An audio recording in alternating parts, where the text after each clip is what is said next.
Sandali lang, Lolo Isidro. Si Edsel, nandun pa po siya sa kuta ng mga aswang. Hindi ko pwedeng pabayaan ang kapatid ko. Kailangan ko siyang balikan. Balikan natin siya, Lolo. Hindi na maaari, Dante. Hindi ko kaya ang puwersa ng mga aswang na yon. Tumakas na tayo bago pa nila tayo maabutan. Pero Lolo Isidro, hindi ko pwedeng iwanan ang kapatid ko. Nangako ko sa mga magulang namin na poprotektahan ko si Edsel, Lolo. Babalikan ko siya. Edsel, makinig ka sa akin. Alam ko mabigat ito para sa'yo.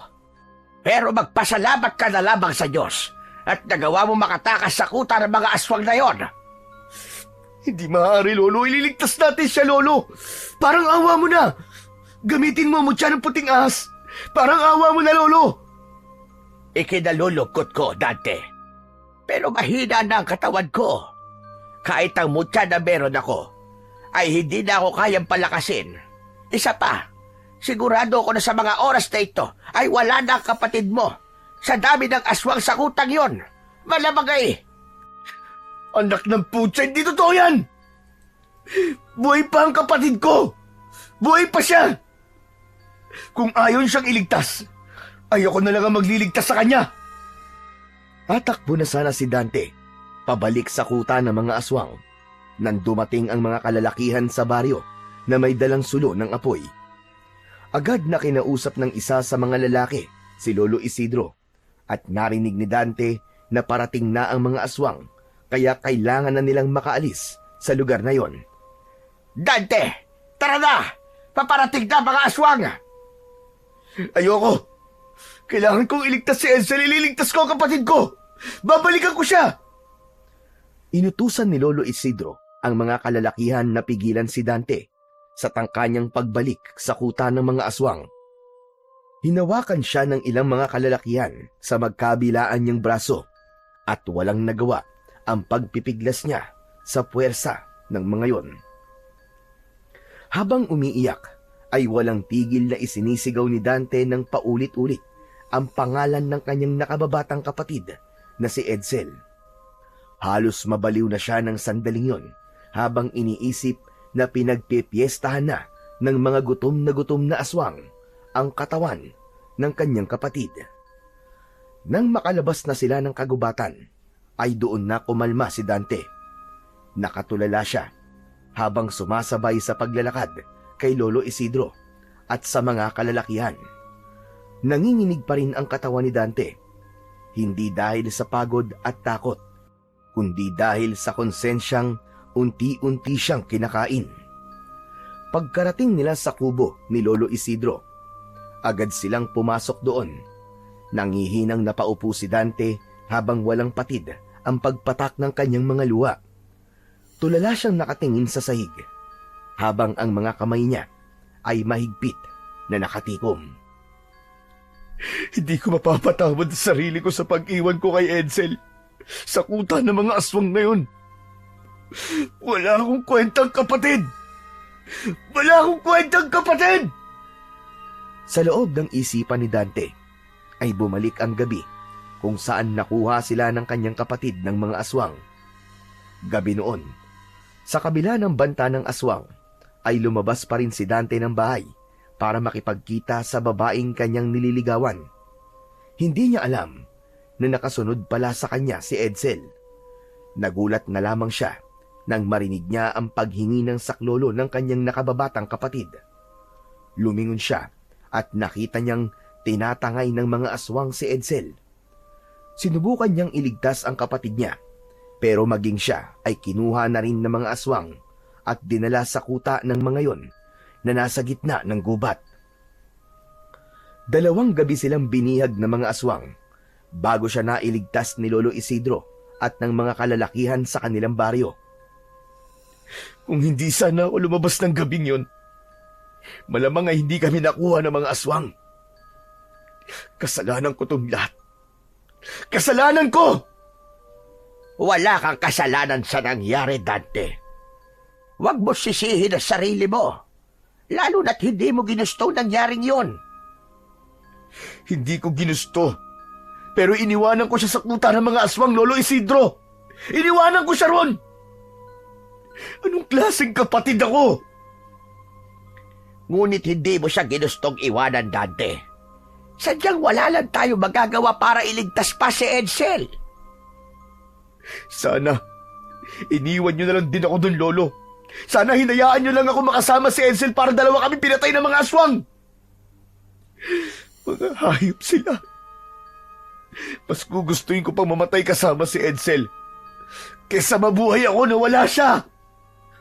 Biglang bumagsak ng malakas ang isang kamay ni Lolo Isidro sa mesa.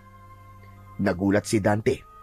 Nang tumingin siya sa matanda, ay matalim ang mga mata nito habang nakatitig sa kanya. Huwag mong sabihin yan, Dante. Alam mo bang halos ikamatay ng mga kalalakihan sa baryo ang pagsagip sa inyo? Alam mo bang ilang buhay ang nalagay sa panganib para lang mailigtas kayo, magkapatid? Huwag mong ipaparinig yan sa mga taong isinugal ang buhay nila para sa inyo, magkapatid. Huwag mong binabaliwala ang sakripisyong ginawa nila para sa inyo. Mas lalong lumakas ang hagulgol ni Dante. Halos hindi na siya makahinga sa labis na pag-iyak at pag-aalala para sa kanyang nag-iisang kapatid. Naiintindihan naman niya si Lolo Isidro, pero habang iniisip niya ang nangyayari sa kapatid niya, ay hindi niya maiwasang mas lalong panghinaan. Patawad, Dante. Hindi kita dapat tinaasan ang boses. Alam ko natatakot ka, pero isang bagay lamang ang iyong tatandaan. Merong dahilan kung bakit ikaw lang ang nakaligtas. May dahilan kung bakit nangyayari ang lahat ng ito. Lolo Isidro, hindi ko maisip kung anong dahilan ng sinasabi mo. Sabihin mo nga sa akin para maintindihan ko lahat. Hindi ko rin alam, Dante. Mahirap man tanggapin pero minsan ay may mga masasakit na pangyayari na hindi natin agad malalaman kung bakit kailangan yung mangyari. Pero darating at darating ang araw, mahahanap mo rin ang kasagutan. Pinunasan ni Dante ang kanyang luha, pero hindi pa rin maalis-alis ang bigat sa kanyang puso. Pakiramdam niya ay isa siyang malaking kabiguan sa kanyang mga magulang dahil hindi niya nagawang iligtas ang kanyang nakababatang kapatid mula sa mga aswang na dumukot sa kanila. Matapos na mag-usap ni Dante at Lolo Isidro, ay nagtungo na si Dante sa kwarto nila ni Edsel. Nang humiga siya, ay mas lalo siyang napaiyak sapagkat hindi siya sanay na hindi niya katabi sa higaan na yon ang kanyang kapatid. Mula pa pagkabata, ay si Dante na ang tagapagtanggol ng kanyang kapatid na si Edsel. Noon ay may isang maliit na sakahan ang kanilang ama at ang ina naman nila ay laging abala sa paghahabi ng banig na ibinibenta nito sa palengke. Hindi man marangya ang kanilang buhay, ay sapat naman yon para sa kanila. Hanggang sa dumating ang gabing bumago sa buhay nila. Isang malakihang pag-atake ng mga aswang ang nangyari sa loob ng kanilang baryo. 10 taong gulang pa lamang siya noon, habang si Edsel naman ay 5 taong gulang. Sa pag-ataking yon, ay namatay ang kanilang mga magulang nang dahil sa pagtatanggol sa kanilang magkapatid mula sa mga aswang. Mula noon ay si Lolo Isidro na ang kumupkup sa kanila. Ito na ang tumayong mga magulang nilang magkapatid. Mahina ang katawan ni Edsel at madali itong kapitan ng sakit. Kaya naman, si Dante ang naging tagapagtanggol ng kanyang nakababatang kapatid. Kapag may batang nambubuli kay Edsel dahil sa kapayatan nito, ay hindi nagdadalawang isip si Dante na manuntok, lalo na kapag nakikita niyang pinapaiyak ang kapatid niya. Kaya nang gabing dinukot sila ng mga aswang, ay hindi niya mapatawad ang sarili. Nangako kasi siya sa mga magulang niya na poprotektahan niya palagi si Edsel. Matapos maalala ang lahat ng yon, ay pilit na pumikit si Dante at pilit niyang isinantabi ang sakit na kanyang nararamdaman. Ngunit kahit na anong gawin niya, ay hindi niya matakasan ang katotohanan na iniwan niya ang kapatid niya sa kamay ng mga aswang. Sa nakalipas na 2 araw, ay madalas na walang imik si Dante. Palagi siyang tahimik na nakaupo sa may bintana na parabang hinihintay niya ang pagbabalik ng kanyang kapatid. Hindi niya pa rin matanggap ang sinapit ni Edsel. Kung minsan pa nga, nagigising si Dante sa gitna ng gabi dahil napapanaginipan niya si Edsel na umiiyak at humihingi ng tulong. Maging sa pagkain ay wala siyang gana. Hindi siya makatulog ng mahimbing at sa umaga ay madalas siyang umiiyak sa gitna ng kanyang mga gawain. Kaya naman isang umaga ay hindi na kinaya pa ni Dante. Nagdesisyon siyang magtungo sa kuta ng mga aswang kahit pa alam niyang delikado. Mabilis niyang tinahak ang daan patungo sa gubat. Dumaan siya sa masukal na daan. Nang marating ni Dante ang kuta ng mga aswang, ay napahinto siya. Bumalik sa alaala niya ang unang gabi na dinala sila roon ni Edsel ng mga aswang na dumukot sa kanila. Tahimik ang paligid at nagtaka siya dahil wala siyang nakitang kahit na isang aswang doon. Ang amoy ng dugo at nabubulok na laman ay wala na. Napapitlag si Dante nang marinig ang isang tinig sa kanyang likuran. Mukhang nilisa na nila ang kuta nila dahil nalaman na ng mga tao kung saan sila nagtatago. Malamang niya ay nagtatayo na naman sila ng panibagong kuta. Hindi sumagot si Dante. Bagkus ay mabigat ang mga hakbang na tinungo niya ang kubo kung saan sila ikinulong noon. Sa pagbukas niya ng pinto, ay naramdaman niyang mas bumigat ang dibdib niya. Napasinghap siya nang makita niya ang isang dugoang damit sa sahig. Dinampot niya yon at bumalik sa alaala niya ang takot sa mga mata ni Edsel at ang iyak nito. Mahigpit na hinawakan ni Dante ang damit dahil alam niya na yon ang damit na suot ni Edsel nang dukutin sila ng mga aswang. Patawarin mo ko, Edsel. Patawad kung hindi kita naprotektahan. Patawad kung di kita naisama sa pagtakas ko. Napahagulgol ng pag-iyak si Dante habang yakap-yakap ang dugoang damit ng kanyang kapatid. Alam kong masakit, Dante. Kahit sa akin ay napakasakit na sa ganitong paraan nawala ang apo ko. Pero kailangan na nating tanggapin na wala na siya. Wala na si Edsel, Dante. Patuloy lang ang pag-iyak ni Dante habang hindi pa rin niya matanggap ang katotohanang sinabi ni Lolo Isidro. Maya-maya ay tahimik na naglakad sina Dante at Lolo Isidro pauwi habang yakap niya ang dugoang damit ni Edsel. Nang makarating sila sa bahay, ay dun lang niya binasag ang katahimikan. Lo, baka pwedeng ilibing natin ang damit ni Edsel. Wala naman ang katawan niya eh. Gusto ko may mapupuntahan ako sa tuwing gusto ko siyang alalahanin. Kahit saan ay maaari mo siyang alalahanin, iho. Dahil alam kong habang buhay siyang nasa puso mo. Nasa puso natin. Pero kung ang bagay na yan ang makagagaan sa kalooban mo, ay gagawin natin. Maraming salamat po, Lo. Kumuha ng pala si Lolo Isidro at nagsimulang maghukay sa likod ng bahay. Tahimik lang si Dante habang pinapanood ang kanyang lolo. Hindi niya namalayang muling tumulo ang mga luha niya at bumagsak yon sa damit ni Edsel. Nang sapat na ang lalim ng hukay, ay marahang inilagay ni Dante ang damit doon. Ilang sandali siyang nakatitig sa dugo ang damit at umasa siya na magkakaroon ng himala at bigla na lamang darating si Edsel. Patawad. Patawad, Edsel.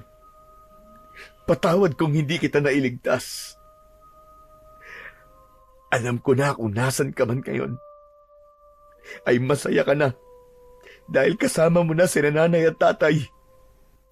Maingat na tinabunan ni Lolo Isidro ang hukay habang nakayuko si Dante. Alam niyang matagal pa bago mawala ang sakit na kanyang nararamdaman. Pero naniniwala siya na kailangan niya ng simulan na tanggapin ang lahat.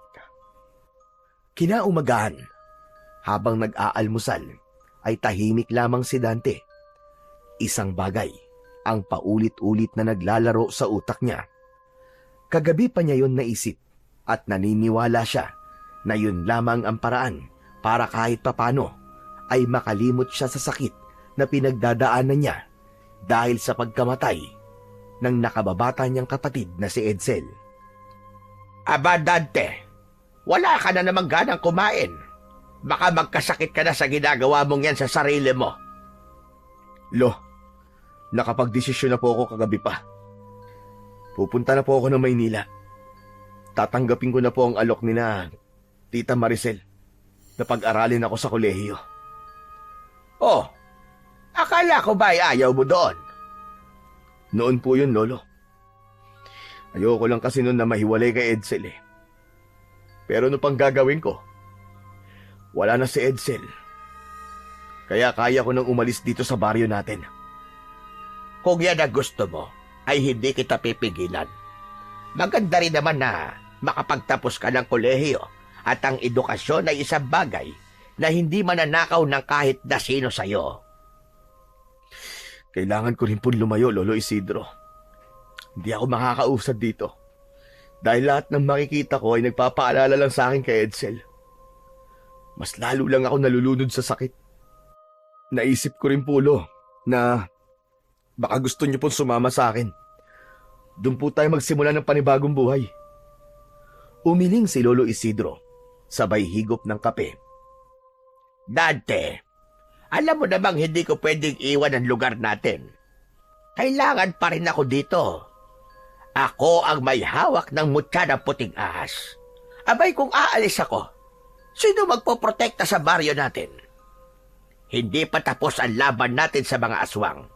Dahil hanggang ngayon, ay umaatake pa rin sila rito. Hindi na yata titigil ang mga walang yan yon hanggang hindi nila tayo nauubos. Pero Lo, kaya niyo po bang mag-isa rito?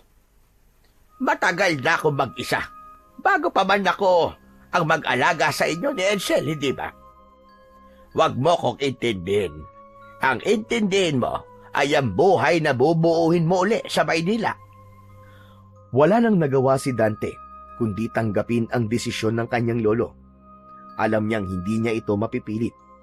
Ngunit sa kabila ng pagnanais niyang magsimula ng bagong buhay sa malayo, ay may bahagi niya na natatakot na iwanan si Lolo Isidro.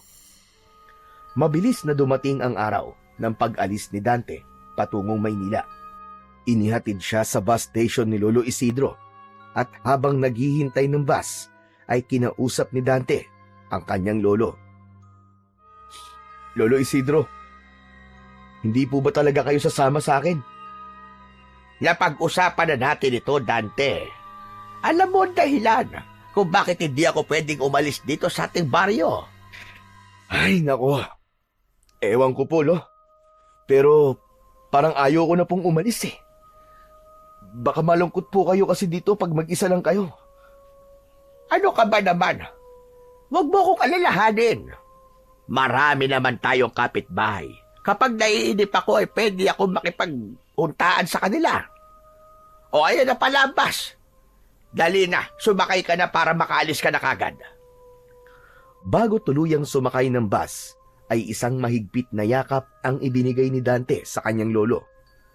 Sa kabila ng pangungulila sa baryo at kay Lolo Isidro, ay iniisip na lang niya ang magandang buhay na naghihintay sa kanya sa Maynila, lalo na kapag nakapagtapos na siya ng pag-aaral sa kolehiyo. Pagdating ni Dante sa Maynila, ay malugod siyang tinanggap ng kanyang tita Maricel at itinuring siya nitong parang sariling anak. Pinili ni Dante na kunin ang kursong civil engineering. Yun ay isa sa mga pangarap niya na matagal niya nang nais abutin, ngunit hindi niya nabigyang pansin dahil sa pag-aalaga sa kanyang kapatid. Lumipas ang 5 taon ng pagsisikap at pagpupuyat, at sa wakas ay naging ganap ng inhinyero si Dante. Nakahanap siya ng trabaho sa isang kilalang kumpanya at unti-unti siyang bumuo ng bagong buhay sa lungsod. Subalit sa kabila ng mga tagumpay niya sa buhay, ay hindi kailanman nawala sa kanyang puso't isipan si Edsel. Paminsan-minsan ay bumabalik sa kanya ang mga alaala ng kanyang kapatid. Hanggang sa unang pagkakataon, matapos ang 5 taon, ay nagpasya si Dante na bumalik sa kanilang baryo upang bisitahin si Lolo Isidro. Ang totoo, kung hindi lang dahil kay Lolo Isidro, ay hindi na siya babalik doon dahil natatakot siyang harapin muli ang masasakit na alaalang iniwan niya na roon. Pagbaba ni Dante mula sa sinasakyang tricycle, ay bumungad kagad sa kanya ang baryong minsang naging mundo niya. Marami na rin ang nagbago. May mga bagong tayong bahay at mukhang mas tahimik na ang baryo. Pero sa bawat hakbang niya ay may kirot siyang nararamdaman sa kanyang dibdib. Bawat sulok kasi ng lugar na yon ay nagpapaalala sa kanya ng masasayang sandali na kasama niya pa si Edsel. Mabigat ang hakbang ni Dante habang palapit sa bahay ni Lolo Isidro, hanggang sa nakita niya si Lolo Isidro na abala sa pagdidilig ng mga tanim nitong gulay sa gilid ng bahay. Mas payat na ito ngayon kaysa dati at kita sa kilos nito ang panghihina ng katawan. Hindi na nito namalayan na nakalapit na siya. "Lolo Isidro!" Napahinto ang matanda at dahan-dahang lumingon sa kanya. Napakagat-labi si Dante nang makita ang mukha nito. Kulubot na ang balat nito at kita sa mga mata nito ang pagod at katandaan. Bumaha ang emosyon sa kanyang dibdib. Hindi niya napigilan ang pag-agos ng kanyang luha. Binitiwan niya ang dala niyang bag at parang bata na niyakap niya ang lolo niya. "Patawad po, Lolo. Patawad po dahil 5 taon po akong hindi bumalik dito." Ano ka ba? Ayos lang, Dante. Ang mahalaga ay nagbalik ka. Nandito ka na ulit. Hindi mo alam kung gaano ko kasaya ngayon. Mariin na ipinikit ni Dante ang mga mata. Malakas siyang napahagulgol dahil alam niya sa kanyang sarili na malaki ang pagkukulang niya sa kanyang lolo. Pero nangako siya sa kanyang sarili na dahil kaya na niya, ay ibibigay niya rito ang maginhawang buhay na nararapat para dito. Nang humupa ang emosyon ni Dante, ay pumasok na sila sa loob ng bahay. Iginala ni Dante ang mga mata sa kabuuan ng bahay at napangiti siya dahil walang ipinagbago yon. Sa dati pa rin nakapwesto ang mga gamit. Pakiramdam niya tuloy ay para siyang bumalik sa nakaraan. "Wala pa rin palang nagbago sa bahay niyo, Lolo Isidro. Ganito pa rin po nung umalis ako." Wala talaga akong binago, Apo. Ang gusto ko kasi ay pagbalik mo ganito pa rin ang madadatnan mo. Muling tumingin si Dante sa paligid at hinayaan ang sarili na namnamin ang bawat sulok ng bahay na minsan niyang tinawag na tahanan. Nang naupo si Lolo Isidro sa mahabang upuan, ay tumabi siya sa matanda. Kumusta ka naman, Dante? Ang pag-aaral mo? "Sa awa ng Diyos, Lolo, tapos na po ako mag-aral. Engineer na po ako ngayon at may trabaho na rin po ako sa Maynila. Ito nga po't buti pinayagan. Nag-leave lang po ako na matagal kasi gusto ko pong makasama kayo ng mas matagal." Abay, mainam naman kung ganon. Natupad mo na ang pangarap mo. Apo, napakasaya ko para sa'yo. Dahil alam ko na noon pa man ay pangarap mo na ang maging isang inhinyero. Kaya nga po, Lolo Isidro Akala ko po talaga hindi ko na po matutupad ang pangarap kong yun. Pero ito kahit papaano po, iniisip ko na baka kaya nawala si Edsel kasi para makaalis ako sa baryo natin at matupad ko po ang aking pangarap. At alam ko po na kung nasan man si Edsel ngayon, ay masaya rin po siya para sa akin. Sabi ko naman sa'yo, Dante, mahahanap mo rin ang mga kasagutan kung bakit nangyari ang lahat ng yon sa buhay mo. May mga bagay na masakit, pero kailangan mangyari. Kasi yon ang nakatakdang mangyari. Wala tayong kontrol sa kung ano ang plano ng Panginoon para sa atin. Dahan-dahang tumango si Dante. Kahit masakit ang pagkawala ni Edsel, gusto niyang maniwala na may dahilan ang lahat. Ngumiti siya ng bahagya kahit may lungkot pa rin sa mga mata niya.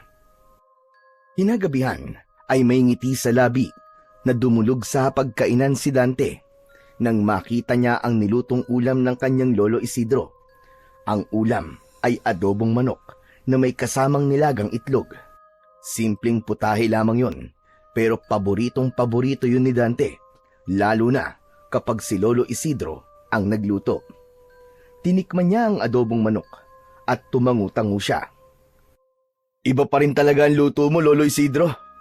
Kahit sang kainan sa Maynila, walang tatalo sa adobo mo. Ito talaga ang pinakamasarap na adobo sa buong mundo. Maniwala ka, Lolo Isidro. Yan talaga ay niluto ko. At alam kong matagal ka nang hindi nakakatikim ng adobo ko. Kaya nga, Lolo Nagjejeta ako pero bahala na. Sinimulan na nilang kumain. Habang ninanamnam ni Dante ang bawat subo, ay naalala niya ang isang dahilan kung bakit siya bumalik sa baryo nila. Tumingin siya kay Lolo Isidro at nag-ipon ng lakas ng loob bago nagsalita. Lolo, gusto niyo na bang sumama sa akin sa Maynila? Meron na po akong pinapatayong bahay doon. Doon na po kayo manirahan. Malawak din po ang bakuran ko ron, kaya pwede kayong magtanim, kagaya po ng ginagawa niyo rito. Hindi ko pa pwedeng iwanan ang baryo natin, Apo. Dahil pa rin po ba sa mga aswang? Tumango ang matanda bilang pagsagot. Pambihira. Hanggang ngayon pala hindi pa rin sila humihinto sa pagsalakay at pamimeste dito. Pero Lolo, matanda na po kayo. Hindi po ba oras na para huminto na po kayo sa pakikipaglaban? Dante, iho. Hanggat may mga sumasalakay na aswang dito, at hanggat ako ang nagmamay-ari ng mutya ng puting ahas, ay makikipaglaban pa rin ako sa mga aswang. Mahal na mahal ko ang baryo na ito, at hindi ko ito pwedeng iwanan nang hindi nauubos ang mga hinayupak na aswang na yan. Napatingin si Dante sa kwintas na suot ng kanyang lolo. Isang simpleng itim na tali yon na may palawit na puting bato. Ang puting batong yon ay ang tinutukoy ng lolo niya na mutya ng puting ahas. Ipinamana yon kay Lolo Isidro ng lolo nito. Ang mutya ng puting ahas ay isang mahiwagang mutya na nagtataglay ng kapangyarihan laban sa mga aswang. Bata pa lamang si Dante nang una niyang masaksihan ang totoong kapangyarihan ng mutya. Isang gabi, sinalakay ng mga aswang ang baryo nila. Nakita niyang humawak si Lolo Isidro sa mutya at biglang bumalot sa katawan nito ang isang liwanag na tila nagbigay rito ng kakaibang lakas. Maraming aswang na napatay noon si Lolo Isidro at simula ng gabing yon ay naniwala na siya sa taglay na kapangyarihan ng mutya. Nang sumunod na araw ay maagang nagising si Dante. Madilim-dilim pa ang paligid nang bumangon siya mula sa kanyang higaan at lumabas ng bahay. Agad niyang nakita si Lolo Isidro sa labas na abala sa pagpapakulo ng tubig sa isang lumang kalan na gawa sa bato. Nang makita siya ng matanda, ay ngumiti ito. Aba, ang aga mo naman yatang magising, Dante.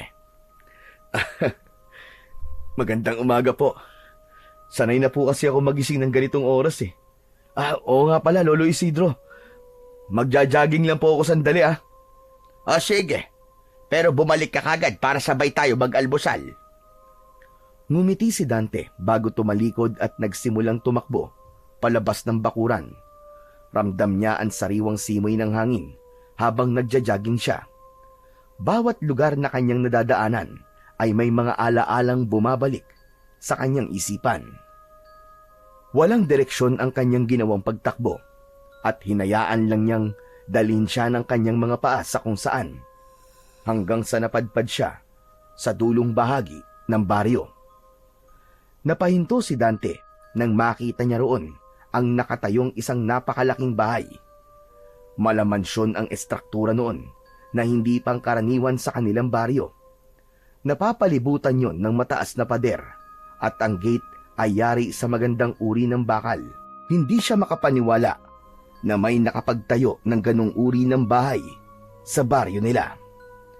Napabuntong hininga si Dante bago tumalikod at nagsimulang tumakbo pabalik sa bahay ni Lolo Isidro. Hindi niya maalis sa isip ang malaking bahay na kanyang nakita.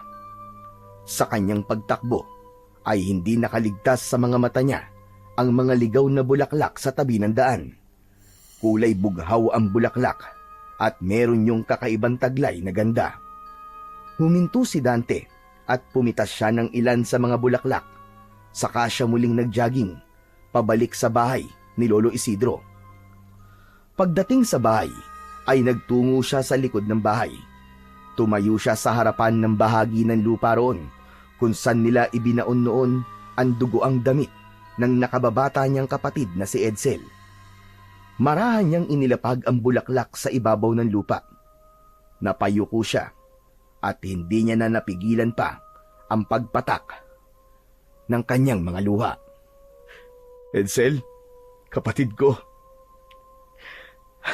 Kumusta ka na? 5 taon na pala lumipas simula nung nawala ka. Ang tagal na, tol. Pero hanggang ngayon, ay hindi ko pa rin matanggap na hindi na kita makikitang muli. Oo nga pala, tol. Natupad ko na pala ang mga pangarap ko. Engineer na ako ngayon. Naging mahirap, pero kinaya ko. Pero alam mo ba, kahit gaano ako kasaya sa narating ko, lagi ko naiisip na hindi mo na ito makikita ng personal. Hindi mo na ako nakitang graduate, tol. Hindi ba gusto mo na tumira sa Maynila nun? Kaya ko sana tuparin na ang pangarap mo na yun. Pero ngayon, tol, wala ka na eh. Alam mo ba, minsan iniisip ko kung bakit ikaw pang nawala. Bakit hindi na lang ako? Pero alam ko kung nasan ka man ngayon ay masaya ka na. Mahal na mahal kita, tol. At kahit kailan, hindi kita makakalimutan. Hinayaan ni Dante na dumaloy ang emosyon niya. Hinayaan niyang maramdaman ang presensya ng kanyang nakababatang kapatid. Kahit pa sa kanyang isip at alaala lang ito nananatili. Sandali pa siyang tumigil sa kanyang kinatatayuan bago siya nagdesisyon na umalis upang pumasok na sa bahay ni Lolo Isidro. Sa pagpasok ni Dante sa bahay ay naamoy niya kagad ang pritong tuyo at sinangag na kanin. Nakita niya si Lolo Isidro na naghahain na ng almusal sa pagkainan, kaya lumapit na siya rito. Oh, Dante, sakto ang dating mo. Kakain na tayo. Halika na't maupo ka na rito. Aba, sandali lang, ha? Bakit parang namumugto yata ang mga mata mo? Umiyak ka ba? Kinausap ko lang po sandali si Edsel sa likod ng bahay, Lolo. Doon po sa lugar kung saan natin ibinaon ang kanyang damit. Pakiramdam ko, Lolo, buhay pa rin ang kapatid ko. At nandito lang siya. Hindi man natin siya nakikita, pero alam kong hindi siya kailanman lumayo sa'yo. At sigurado ko na ipinagmamalaki ka niya. Napangiti si Dante dahil sa sinabi ni Lolo Isidro. Umupo na siya at nagsimula na silang kumain. Matapos niyang magtimpla ng kape. Sandaling huminto sa pagkain si Dante nang may maalala siya. Piniga ang kanyang mga kamay. Tila nabawasan ang bigat sa kanyang dibdib. Sana nga, Lolo. Sana nga. Pinisil ni Lolo Isidro ang balikat ng kanyang apo bago kinuha ang sandok at nagsimulang maghain ng kanin sa kanilang pinggan. Sige na, kumain na tayo. Sinimulan nilang kainin ang masarap na sinangag. Habang kumakain biglang naalala ni Dante ang nakita niya kanina habang nagja-jogging. Lo, oo nga pala. Habang nagja-jogging po ako, napunta po ako dun sa dulo ng baryo. Napansin ko po yung malaking bahay na parang mansyon dun. Kanino po yun? Ang mansyon. Kay Don Hidalgo yon. Dahil lang siya rito sa baryo natin. At binili niya yung lupang doon sa dulo ng baryo. Tapos pinatayuan niya ng bahay niya. Alam mo ba, simula na dumating siya rito, ay nagkaroon ng magandang pagbabago sa lugar natin. Bakit po? Ano po bang ginawa niya? Siya na po ba ang bagong kapitan dito? Hindi naman. Marami kasi siyang tinulungan na kababayan natin dahil sa kanyang sakahan. Nabigyan ng trabaho ang mga tao dito, kaya kahit papano bumuti ang kabuhayan ng ilan sa kanila. Aba, mukhang mabuting tao po si Don Hidalgo ah. At least kahit papano, may magandang naidulot ang pagdating niya po rito. Kahit nga ako kumikita dahil sa kanya. Nang makita niya kasi ang mga tanim kong gulay, sinabi niya sa akin na siya ang bibili ng mga gulay ko. Hanggang ngayon, ay sa taniman ko pa rin siya bumibili kapag kailangan niya ng gulay. Naputol ang pag-uusap ni Dante nang makarinig sila ng marahang pagkatok sa pinto. Si Lolo Isidro na ang tumayo at binuksan nito ang pinto. Hindi masyadong naintindihan ni Dante ang pinag-usapan ng dalawa dahil mas nakatuon ang pansin niya sa pagkain. Ilang saglit pa ay bumalik na si Lolo Isidro sa mesa at may hawak ito na isang itim na sobre. Sino po yun, Lo? Si Kapitan Ruben. Inabot niya itong imbitasyon mula kay Don Hidalgo. Welcome party raw mamayang gabi para sa anak niyan si Ethan. Halos lahat ng taga-baryo ay imbitado. Welcome party? So, may anak po pala si Don Hidalgo? Oo, pero sa pagkakaalam ko, ay sa ibang bansa lumaki si Ethan. Ngayon lang siya uuwi rito sa baryo. Kailan daw po yung party? Mamayang gabi na. Doon mismo sa mansyon nila gaganapin. Hindi ba napakabait niya talaga, Apo? Biruin mo. Imbis na mga mayayaman at kilalang tao ang iimbitahan niya sa kasiyahan sa bahay niya, ay isinama pa niya ang mga tao rito sa baryo. Di kung ganun, Lo. Pupunta po kayo mamayang gabi ron. Nako, siguradong magagamit niyo na naman po mga dance move niyo. Nako, hindi na. Matanda na ako para sa mga ganyang kasiyahan. Isa pa kailangan ko rin magbantay. At baka mamaya samantalahin ng mga aswang ang kasiyahan mamaya. At baka bigla silang umatake. Kung gusto mo, ikaw na lamang ang pumunta. Kinuha ni Dante ang sobre at sandali siyang natigilan nang tignan niya yon. Hindi niya maipaliwanag pero parang may bumubulong sa kanya na dapat siyang pumunta sa mansyon ni Don Hidalgo. Kinagabihan, nakatayo si Dante sa harap ng maliit na salamin sa kwarto niya. Nakasuot siya ng puti na polo at isinara niya ang mga botones nun. Ang pang-ibaba niya naman ay itim na pantalon at isang sapatos na puti. Maya-maya ay lumabas na siya ng kwarto at nakita niya si Lolo Isidro na nakaupo sa lumang upuan nito habang humihigop ng mainit na salabat. Lo, alis na po ako. Punta na po ako doon. Isputing na sputing, ayos ang forma mo Para kang pupunta sa binyagan. Ano ka ba, Lo? Party po ang pupuntahan ko, hindi binyag. Nagbibiro lang naman ako. Siya, sige na. Pero wag mong kalilimutan ang pinaka-importante sa lahat, Mag-Sharon ka. Ha? Ano pong mag-Sharon? Pambihira na ito. Ilang taon kang tumira sa Maynila pero hindi mo alam ang mag-Sharon. Di magbalot ka ng pagkain doon sa party at uwian mo ako. Yun lang pala, Lolo Ayos Mag-Sharon Sige po, ako pong bahala doon. Ipag-Sharon po kita mamaya. Matapos yun, ay lumabas na si Dante ng bahay at naglakad na patungo sa mansyon ni Don Hidalgo. Habang palapit siya roon, ay dinig na dinig niya ang malakas na tugtugan mula roon. Pagkarating niya sa harapan ng malaking gate ng mansyon, nakita niya ang isang gwardya. Iniabot niya rito ang itim na sobre at saka siya nito hinayaang makapasok. Nang makapasok na si Dante sa malawak na bakuran ng mansyon, ay nakita niya kung gaano kaingrande ang welcome party na yon para sa anak ni Don Hidalgo. Maganda ang pagkakaayos ng mga lamesa at upuan.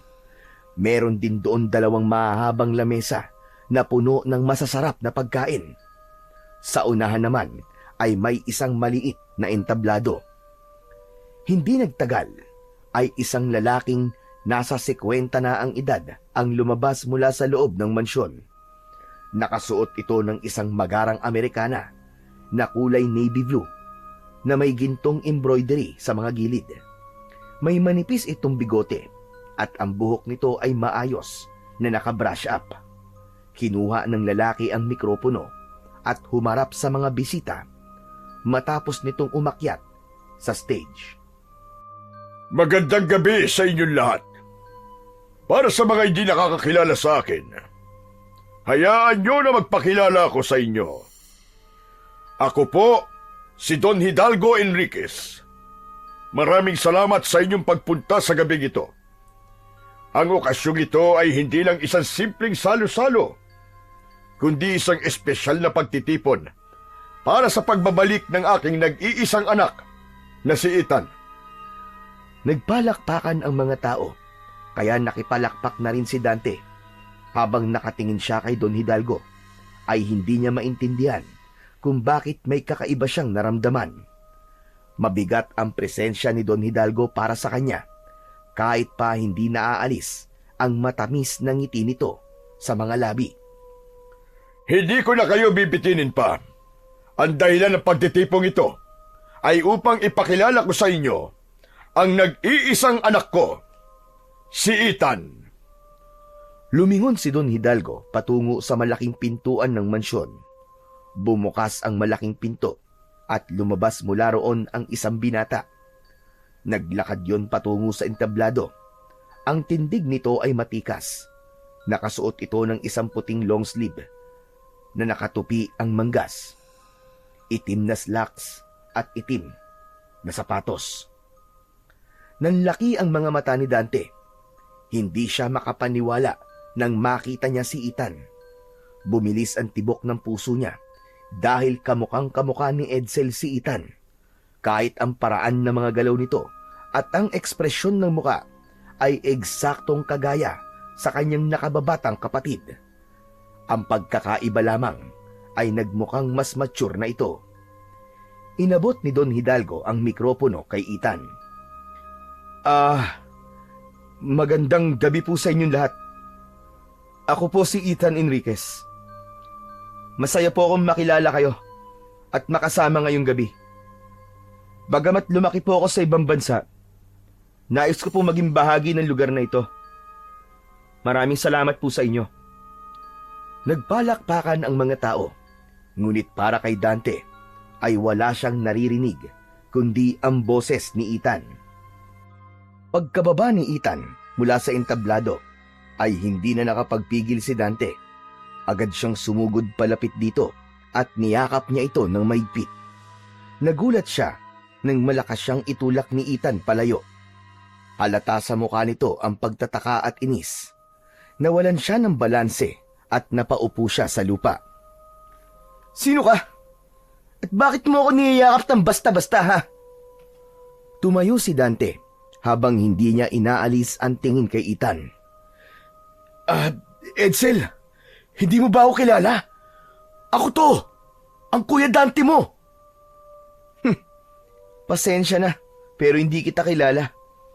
Ngayon lang kita nakita eh. Ikaw si Edsel, sigurado ako. Hindi ako maaaring magkamali. Magkapatid tayo. Edsel, Diyos ko, hindi ako makapaniwala na buhay ka. Paano ka nakaligtas sa mga aswang? Sorry pero hindi ko alam ang sinasabi mo. Tigilan mo ang pagtawag sa akin ng Edsel dahil hindi Edsel ang pangalan ko. Papa, sino ba ang taong to? Bakit nanggugulo to sa welcome party ko? Magsasalita pa sana si Dante upang ipaliwanag ang lahat, pero lumapit doon si Don Hidalgo at tinapik siya sa balikat. Iho, mukhang nagkakamali ka. Hindi Edsel ang pangalan ng anak ko. Ethan. Ethan ang pangalan niya. Hindi. Alam ko siya si Edsel. Alam ko siya kapatid ko. Alam ko ang itsura ng kapatid ko. Kung hindi siya si Edsel, abay bakit kamukhang kamukha niya ang kapatid ko? May nararamdaman akong lukso ng dugo sa kanya. Napatingin ang ilang bisita sa kanila at ang iba naman ay nagbulungan pa. Pinilit lumapit ni Dante kay Ethan, ngunit agad siyang hinarangan ng dalawang matitipunong security guard. Edsel! Maniwala ka, ako to! Ako Kuya Dante mo, Edsel! Palabasin niyo na nga yan dito. Gumagawa lang ng gulo yan eh. Mahigpit na hinawakan si Dante sa magkabila ang braso ng dalawang security guard. Ano ba? Bitiwan niyo ako! Edsel, pakinggan mo ako! Kuya mo ako! Bakit hindi mo ako maalala? Nagpumigla si Dante at pilit niyang nilabanan ang mahigpit na paghawak ng mga gwardya, pero wala siyang nagawa. Wala man lang emosyon sa mukha ni Ethan habang pinagmamasdan niya ito na inilalayo rito ng mga tauhan ni Don Hidalgo. Patuloy na isinisigaw ni Dante ang pangalan ng kanyang kapatid habang hinihila siya ng mga gwardya papalayo. Nang tuluyan siyang mailabas sa gate, ay agad na isinarado ng isang gwardya ang gate. Naiwang nakatayo si Dante sa labas ng mansyon. Habol niya ang kanyang paghinga at nangangatog ang buo niyang katawan. Mula sa labas ng gate ay tinanaw niya si Ethan na bumalik na sa loob ng mansyon. Mabigat ang bawat hakbang ni Dante habang naglalakad siya pabalik sa bahay ni Lolo Isidro. Bagsak ang kanyang balikat at nakayuko siya na para bang pinagbagsakan siya ng langit at lupa. Paulit-ulit niyang tinatanong sa kanyang sarili kung paano nabuhay ang kanyang kapatid. Ngunit higit sa lahat ay nais niyang makakuha ng sagot sa tanong kung bakit itinatanggi nito na hindi ito si Edsel. Hindi na namalayan pa ni Dante na nasa harapan na siya ng bahay ng kanyang lolo. Pagpasok niya ay nakita niya si Lolo Isidro na nakaupo at nagbabasa ng isang lumang libro. Aba, bakit ang bilis mo namang nakauwi? Tapos na ba kagad ang parte? Hindi nagsalita si Dante. Sa halip, tahimik siyang naupo sa tabi ni Lolo Isidro para siyang wala sa sarili. Ano bang nangyayari sa'yo? Sandali, nakapagsarod ka ba, Apo? Lolo, si Edsel, nasa party siya. Ano ka ba? Ay sus Mariosep, si Edsel! Imposibleng naroon si Edsel, Dante. Nakalimutan mo na yatang matagal nang patay ang kapatid mo. Hindi, Lolo. Yung anak ni Don Hidalgo na si Ethan. Si Edsel yun. Kamukhang kamukha niya ang kapatid ko. Dante, alam kong mahirap pa rin tanggapin ang pagkawala ni Edsel. Pero hindi mo maaaring ipilit na buhay pa siya dahil lang sa nakita mo may kamukha siya. Isa pa, normal lang na may kamukha ang isang tao. Mariing umiling si Dante at mahigpit na ikinuyom ang kanyang mga kamao.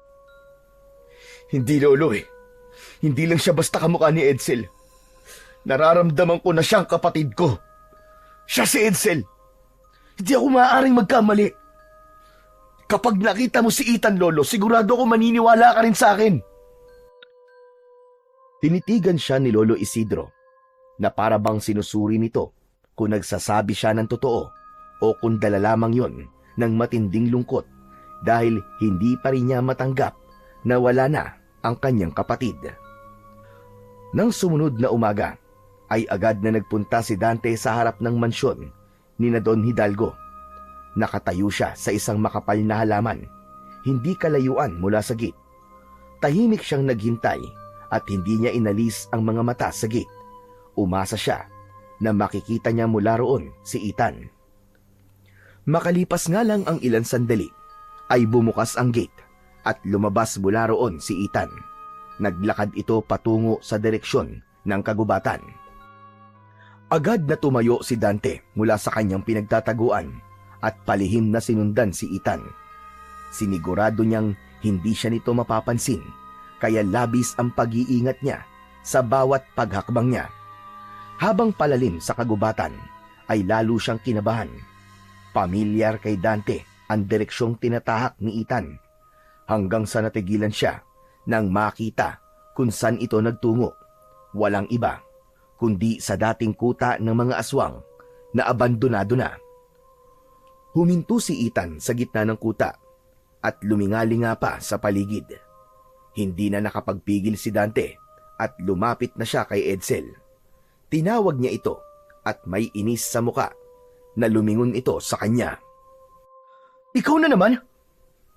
Anong ginagawa mo rito? Sinundan mo ba ako hanggang dito? Ngayon ay sigurado na ako na ikaw nga talaga si Edsel. Alam mo kung anong lugar na ito, di ba?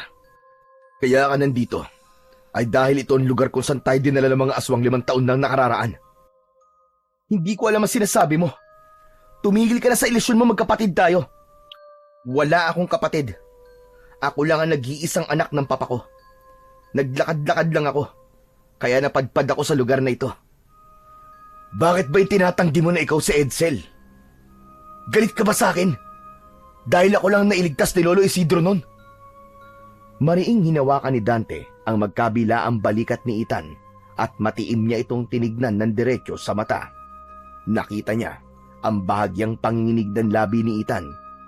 Nagulat si Dante nang bigla siyang itulak ni Ethan ng malakas.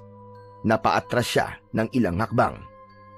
Tumalikod si Ethan at mabilis na naglakad palayo. Pero hindi agad sumuko si Dante. Agad niyang hinabol si Ethan at muli niya itong hinawakan sa balikat. Mabilis na humarap si Ethan at malakas siya nitong sinuntok sa muka. Napapikit si Dante sa lakas ng suntok ni Ethan. Nawalan siya ng panimbang at napaupo siya sa lupa. Kapag hindi mo ako tinantanan, pulis na ang makakaharap mo. Huwag mo akong subukan. Kayang-kaya kitang ipakulong. Lalo na't hindi naman kita kaano-ano. Muling tumalikod si Ethan at malalaki ang mga hakbang na naglakad palayo kay Dante. Sa kabila ng pananakit ni Ethan, ay hindi pa rin nawala sa isipan ni Dante na ito nga ang kapatid niyang si Edsel. Mabigat ang hakbang ni Dante nang maglakad siya pabalik sa bahay ni Lolo Isidro. Maapdi pa rin ang kanyang labi dahil sa suntok na natanggap niya kay Ethan. Papasok na sana siya sa bahay nang sumulpot mula sa gilid ng bahay si Lolo Isidro na may dalang mga kahoy na panggatong. Bumakas ang pag-aalala sa mukha ng matanda nang makita ang pasa sa mukha niya. Abe, ano nangyari sa'yo, Apo? Bakit may pasa ka sa mukha mo? Sinuntok po ko ni Edsel. Anong ibig mong sabihin? Baka si Ethan. Bakit ka naman niya susuntukin? Sinundan ko po siya. Nagpunta po siya doon sa dating kuta ng mga aswang. Alam kong alam niya po na doon kami dinala ng mga aswang na dumukot sa amin dati. Kaya gaya ko, ay binalikan din po niya ang lugar na yon. Pinilit ko sa kanya na siya si Edsel. Hanggang sa nagalit na siya, kaya sinuntok niya ako. Umiling si Lolo Isidro at napabuntong hininga. Kaya ka naman pala sinuntok kasi masyado kang makulit. Ano ba naman yan, Dante? Kung si Edsel nga ang Ethan na yon, hindi ba dapat natuwa siya nang makita ka niya? Ramdam ko pong galit siya sa akin, Lolo. At alam ko po kung bakit. Iniisip po niya na iniwanan ko siya nun. Akala niya pinabayaan ko siya sa kamay ng mga aswang. Nagtagpo ang mga mata ni Dante at Lolo Isidro. Hindi na nagsalita ang matanda at napailing na lamang ito. Ramdam niya na hindi pa rin kumbinsido ang lolo niya sa mga sinasabi niya. Pero naniniwala siya na sa oras na makita ni Lolo Isidro si Ethan, ay maniniwala ito na nagsasabi siya ng katotohanan. Kinagabihan, sa gitna na maimbing na pagtulog ni Dante, ay bigla siyang nagising dahil sa kaguluhan sa labas. Agad siyang bumangon at sumilip sa bintana. Nanlaki ang kanyang mga mata nang makita ang ilang mga aswang na inaatake ang mga tao sa labas nila. Hindi na siya nag-isip at mabilis siyang lumabas ng kwarto at nagulat siya nang makita niya si Lolo Isidro na palabas na ng bahay habang may dalang buntot ng pagi. Lolo, anong gagawin mo? Saglit siyang nilingon ng matanda. Matigas ang ekspresyon sa mukha nito. Lalabas ako para lumaban sa mga aswang. Hindi ko pwedeng hayaang patayin nila mga tao rito. Nagmadali si Dante patungo sa kusina at dinampot ang itak na nakasabit sa dingding. Matapos yun, ay binalikan niya ang kanyang lolo na palabas na ng bahay. Sasama ako sa inyo, Lolo. Oras na para makatulong ako sa pakikipaglaban niyo sa mga aswang. Hindi pwede, Dante. Hindi mo alam kung paano makipaglaban. Dito ka lang. Mas ligtas ka rito sa loob ng bahay. Pero, Lolo, Wala nang pero-pero. Kapag sinabi ko dito ka lang, dito ka lang.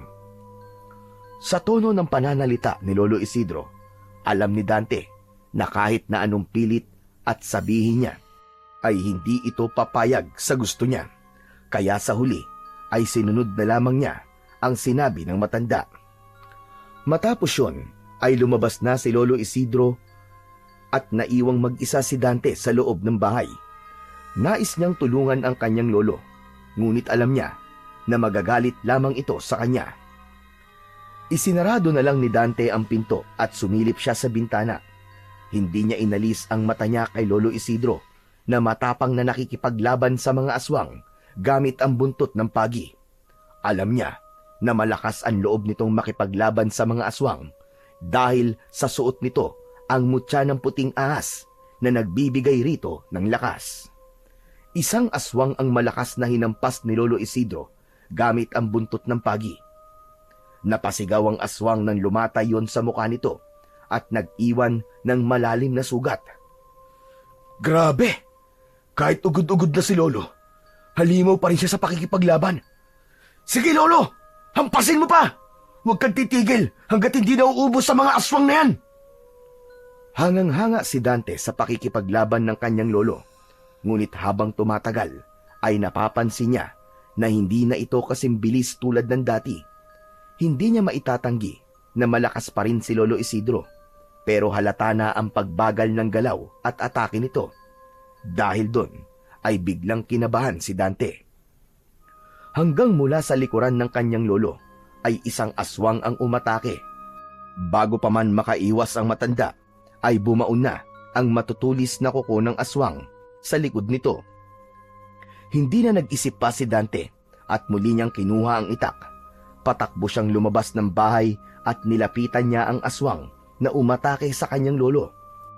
Walang pagdadalawang isip na tinaga ni Dante ang aswang sa batok na agad nitong ikinabagsak sa lupa.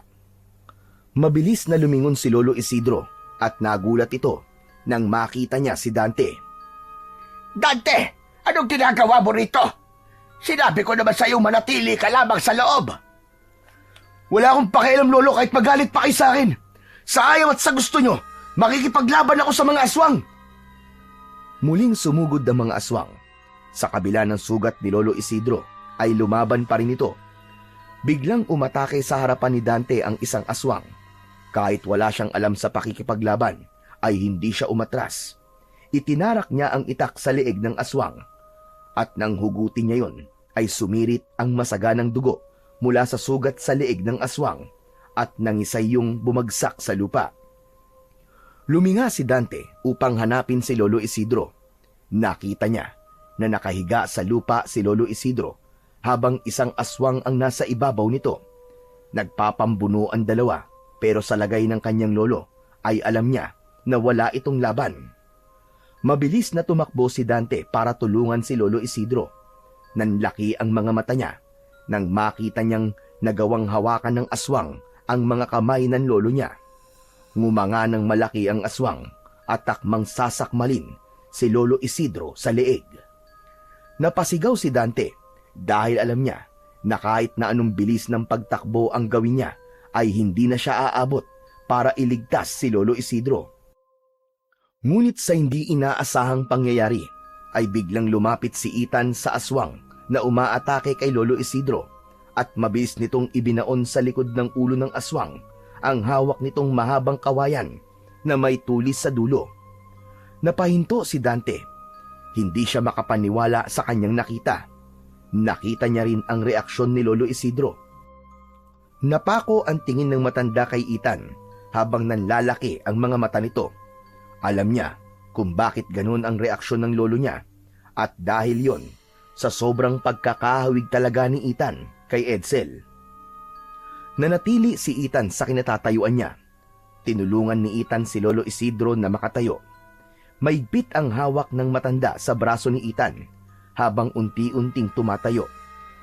Pagkatayo ay mabilis na niyakap ni Lolo Isidro si Ethan ng mahigpit.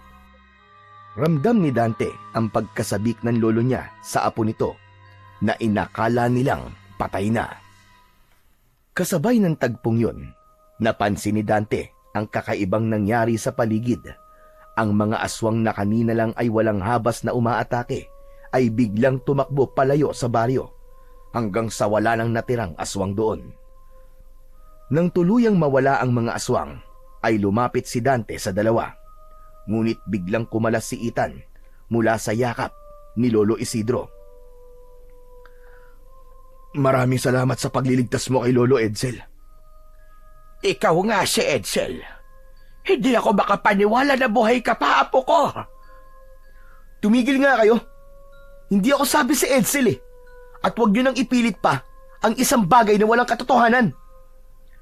Matalim ang tingin ni Ethan sa kanilang dalawa bago ito tumalikod at mabilis na naglakad palayo.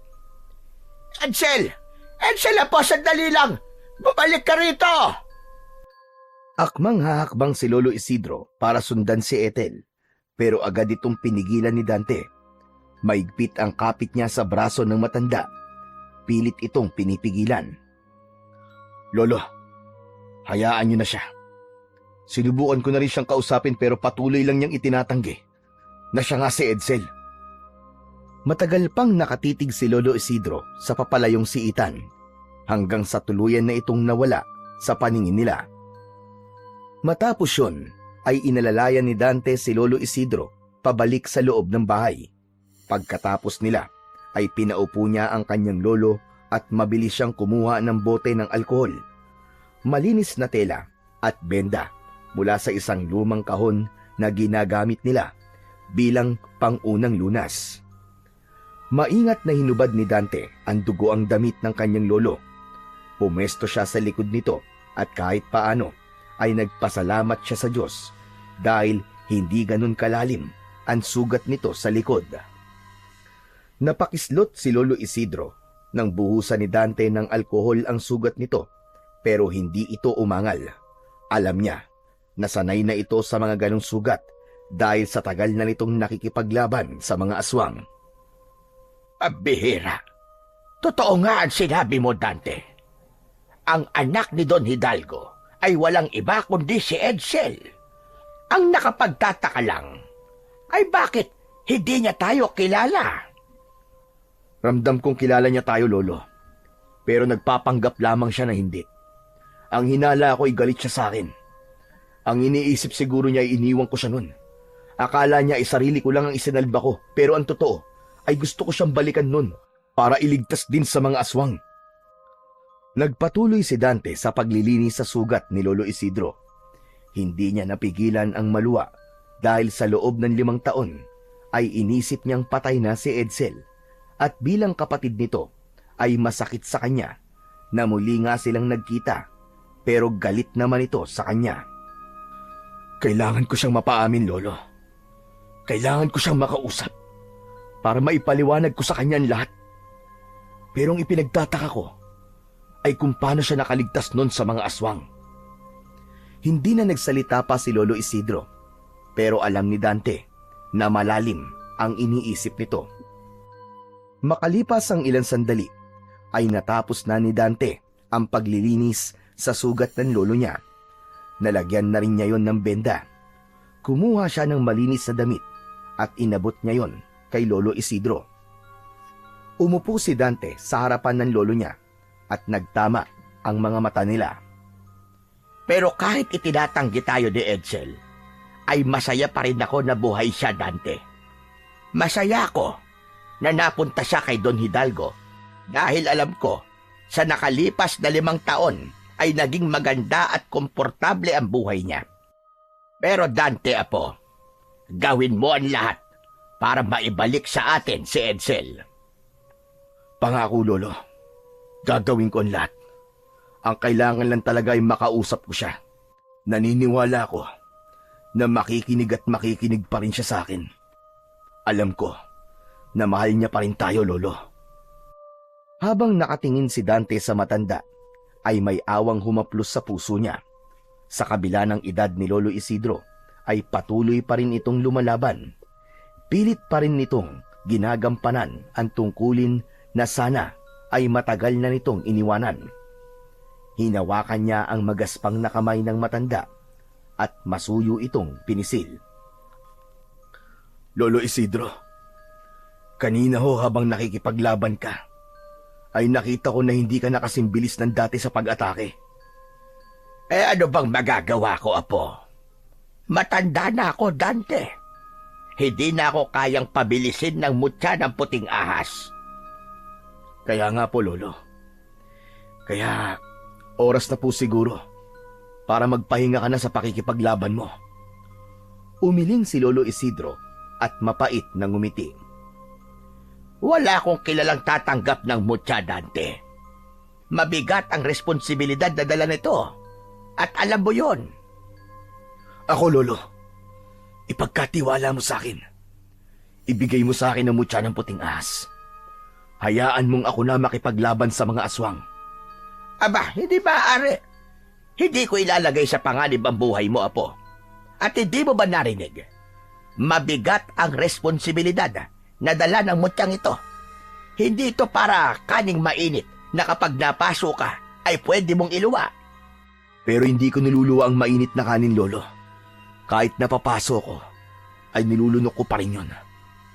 Ganun ang gagawin ko kapag napunta sa akin ang mutya ng puting ahas. Kahit mahirapan ako, ay hindi ko ito bibitiwan gaya ng ginawa nyo. Lolo, hindi ko hahayaang patuloy mong ipagsapalaran ng buhay mo, lalo na't alam kong hindi mo na kayang lumaban, kahit pa nasa iyong mutya. Hindi agad nakasagot si Lolo Isidro. Ramdam ni Dante na hindi nito inasahan ang mga salitang yon mula sa kanya. Ilang beses itong napabuntong hininga at halatang pinag-iisipan nito ang mga sinabi niya. Hindi ko hahayaang mapunta sa kung sino lang ang mutya, Lolo. Kung ibibigay mo to sa akin, ipapangako kong pangangalagaan ko ito. Ipagpapatuloy kong tungkulin mo sa baryong ito. Pinapangako ko yan. Apo, kung desidido ka talaga sa bagay na yan, sige, pumapayag na ako. Sa tingin ko ay tama ka. Mas lalo lamang mapapahamak ang baryo natin kung kagaya ko ang hahawak ng mutya ng puting ahas. Tama ka. Oras na siguro para magkaroon ng bagong tagapagtanggol ang baryo natin laban sa mga aswang. Napangiti si Dante sa sinabi ni Lolo Isidro. Ngunit sa likod ng ngiting yon ay alam niyang isang mabigat na tungkulin ang tinanggap niya.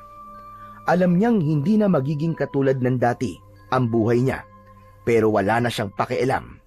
Ang mahalaga ay makakapagpahinga na si Lolo Isidro sa pakikipaglaban sa mga aswang. Isang gabi na bilog ang buwan ay nagtungo sina Dante at Lolo Isidro sa likod ng bahay upang gawin ang ritual ng pagpapasa ng mutya ng puting ahas.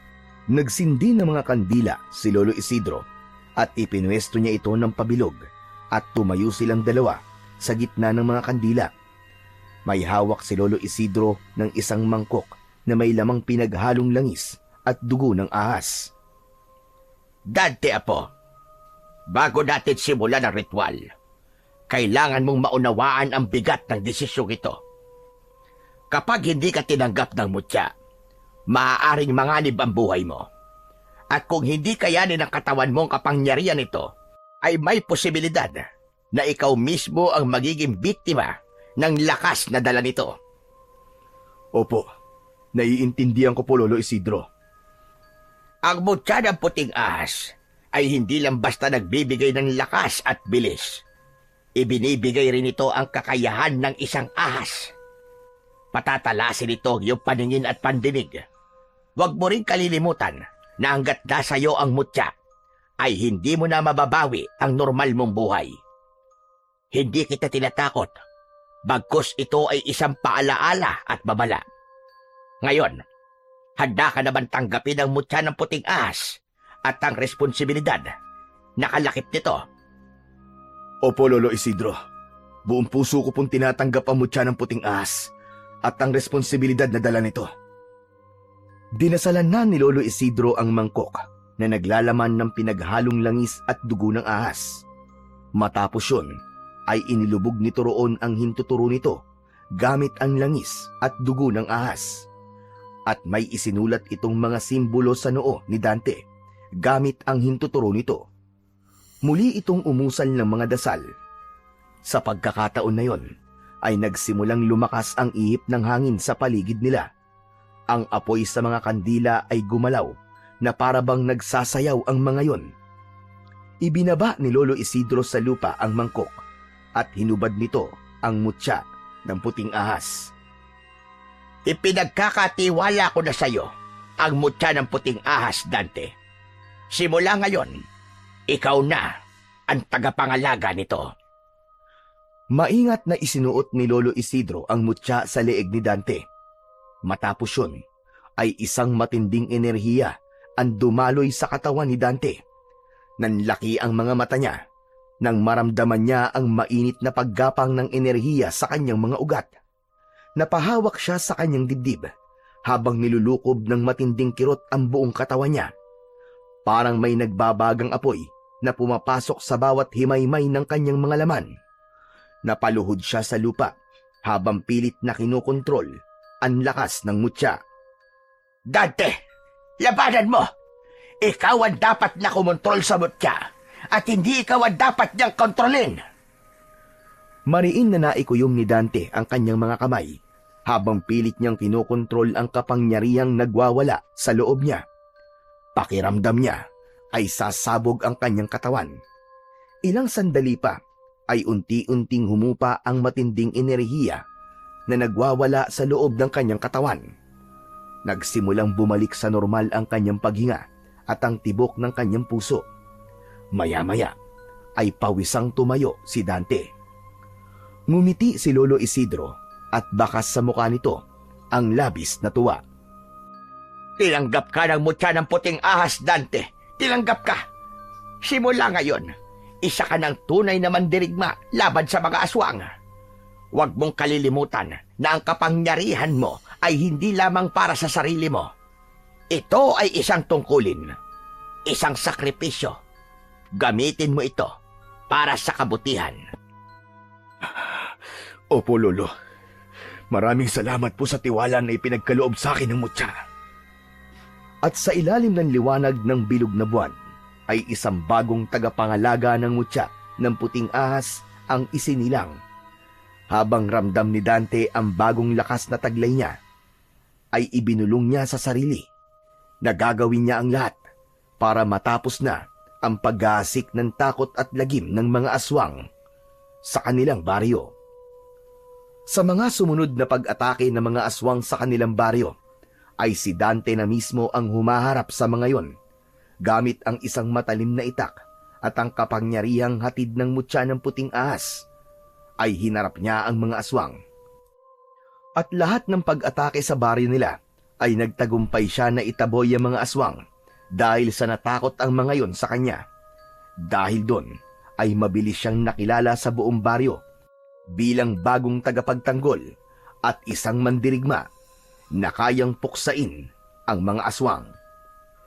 Ngunit sa kabila ng pagkilala na natanggap ni Dante, ay nanatili ang bigat sa dibdib niya. Hindi niya magawang maging lubusang masaya dahil hindi pa rin niya nakakausap si Edsel at hindi pa rin niya ito nagagawang ibalik sa pamilya nila. Isang gabi, habang naghahapunan, ay walang ibang laman ang isip ni Dante, kundi ang kanyang kapatid. Sa gitna ng pananahimik niya, ay biglang nagsalita si Lolo Isidro. Dante, iho, masaya ako na ikaw ang naging bagong tagapangalaga ng mutya ng puting ahas. Nakikita ko kung paano mo ginagampanan ng buong puso at maayos ang tungkulin mo. Maraming salamat po, Lolo. Salamat po at nagtiwala kayo sa akin. Malaking tulong din po ang ginagawa natin pagsasanay araw-araw. Pero paano na ang buhay mo sa Maynila, Apo? Balak mo pa bang bumalik doon? Saka na po ako babalik sa Maynila. Kapag sigurado na po akong tapos na ang banta ng aswang dito sa baryo. Saka kapag naibalik ko na rin si Edsel sa atin. Ano pala ang plano mo kay Edsel, Apo? Naisip ko po na kailangan ko makausap si Don Hidalgo. Pakiramdam ko po ay siya lang ang nakakaalam kung paano nakaligtas si Edsel sa mga aswang nun. At sigurado akong siya rin na makakatulong sa atin para kumbinsihin si Edsel na bumalik sa atin. Magandang naisip mo. Base sa pagkakakilala ko kay Don Hidalgo, ay mabait naman yon. Sigurado ko na kapag napatunayan natin na si Ethan at si Edsel nga ay iisa, tutulungan niya tayo. Nangangako po ako sa inyo. Malapit na nating makasama ulit si Edsel, Lolo. Sa sandali na yon, ay ramdam ni Dante ang pag-asa. Alam niya na darating ang araw na mabubuo na ulit ang pamilya nila.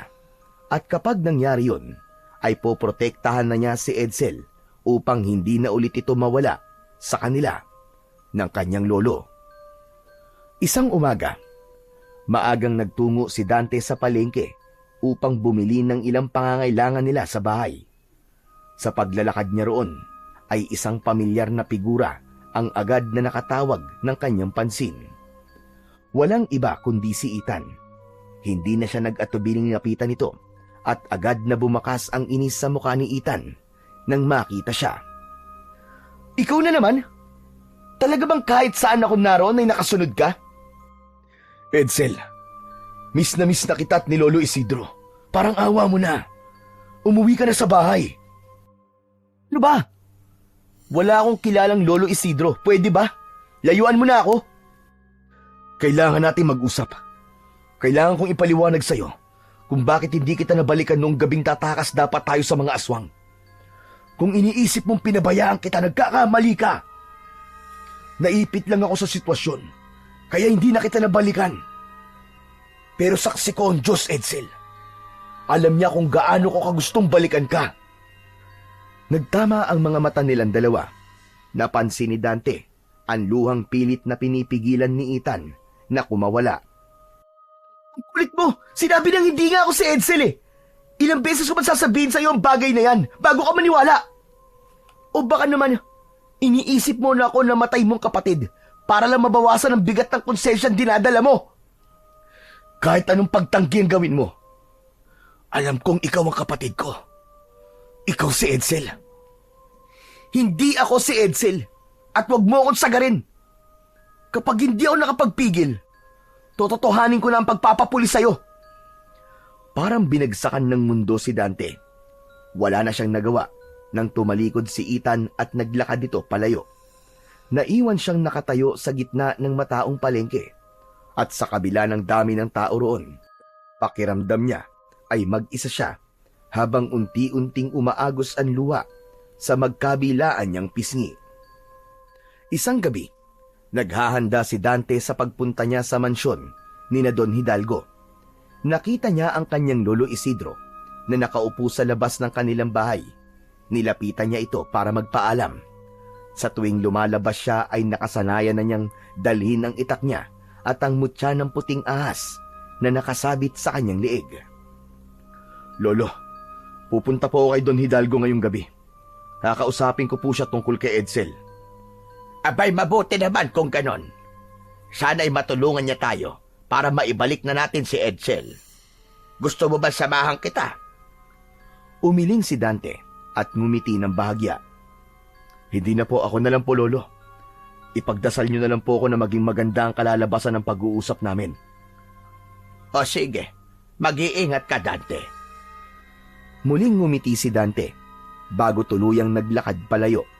Sa bawat hakbang niya sa madilim na daan ay pilit niyang nilalakasan ang kanyang loob.